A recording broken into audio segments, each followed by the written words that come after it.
today. From today. So BlacKkKlansman, which is the new film by Spike Lee, based on the stranger-than-fiction story of Ron Stallworth in the early 1970s.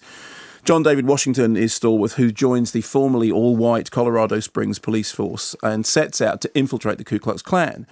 He sees an advert in the press saying, you know, we are the Klan, please, you know, ring us up. And there's a phone number attached to it. In fact, in real life, it was a P.O. box and blah, blah, blah. So he rings and he says, you know, I am a white supremacist and I believe in Aryan culture and I would like to come to your meetings and join. And they're all very, very impressed by him on the phone. And in fact, on the phone, he manages to inveigle his way, you know, up the higher echelons, right up to David Duke, Grand Wizard. However, when it comes to face-to-face meetings, obviously he can't because he has posed that he is a white supremacist. So what he does is he asks his colleague Flip, who is a Jewish colleague played by Adam Driver, to basically play the role of him in the flesh. So there will be two people doing this. There'll be one person on the phone doing the infiltration, and there'll be another person playing him in the flesh. For him, it's a mission. For Flip, it's something else. Well, I'm not risking my life to prevent some rednecks from lighting a couple sticks on fire. This is the job. What's your problem? That's my problem. For you, it's a crusade. For me, it's a job. It's not personal, nor should it be. Why haven't you bought into this? Why should I? Because you're Jewish, brother. The so-called chosen people. You've been passing for a WASP. White Anglo-Saxon Protestant, cherry pie, hot dog, white boy. That's what some light-skinned black folks do. They pass for white. Doesn't that hatred you've been hearing the Klan say, doesn't that piss you off? Of course it does. Then why are you acting like you ain't got skin in the game, brother? Rookie, that's my business. It's our business. I'm going to get you your membership card so you can go to the cross burning and get in deeper with these guys.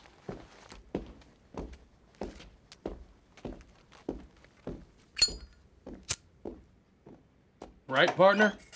Now, that idea of passing of double identities is right at the heart of the film, which is really all about duality. And the primary duality in it is humour and horror.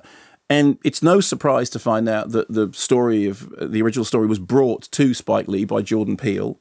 And so therefore there's a production connection between the people that made Get Out, that produced Get Out, and this. In the case of Get Out, it was a horror film that, if you remember, was nominated at the Golden Globes as a comedy, at which point the director said, actually, it's a documentary. So it was, you know, it was all those three things in one. And in the case of this, you have, I mean, actually, there is a documentary element because although this story is set in the past, it is brought right up to date with shocking news footage of Charlottesville and stuff about the present president incumbent. And if you think back to something like Malcolm X, this is something that Spike Lee has often done, making, you know, drawing a very sort of firm continuum between the past and the present with the use of that kind of footage. It also matches truth against fiction. The story itself, there is a truth in it. At the beginning, it says this story is based on some for real stuff. It doesn't say stuff. It uses another word, which obviously 10 past 3. And there is a real story of the guy going undercover. However, it also fictionalizes that story. It invents details. It invents characters. So it is clearly a fictionalization of a true story. Some people have become quite irate about the liberties that are taken with the true story, although actually, remarkably, some of the most astonishing things in the film that you think that must have been made up actually turn out to be true. And if you're interested, you can go online, you can sort of read the real story. It's closer to the truth than you would think. And I think actually the dramatic inventions are perfectly justified and actually work rather well again, because as I said, it is a film which is about duality. It's about, you know, two different characters and two different personalities and two different types of films. A film which has humour in it and a film which has horror in it.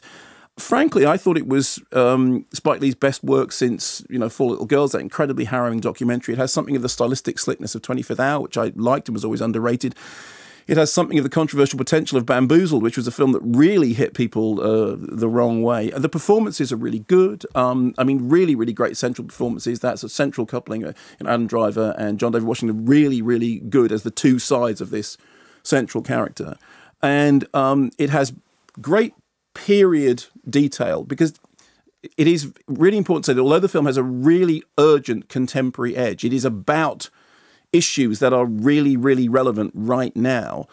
It is also a very accomplished evocation of a bygone era. And it's not just to do with the production design and the choice of jukebox soundtrack, which melds rather brilliantly with a score which goes into sort of, guitar and drums from thriller strings. It sort of sounds like it's, very much on the cusp of that from a thriller movie into something that's almost sort of going into, Superfly or Shaft or that sort of thing.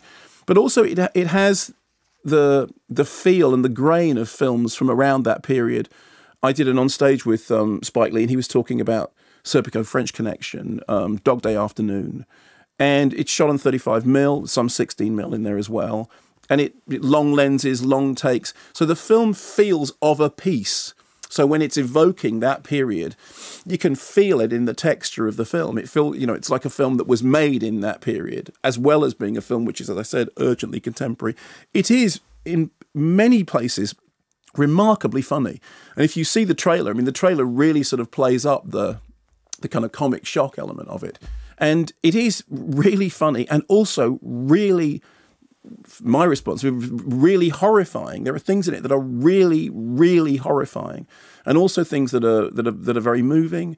And it feels like a film with very raw edges. As I said, feels very urgent and very impassioned. And I thought it worked. I thought it funnily enough, seeing Get Out in the background of it and seeing Jordan Peele's influence, passing that on to Spike Lee, and Spike Lee actually very graciously has said this whole thing comes down to Jordan Peele bringing this to him.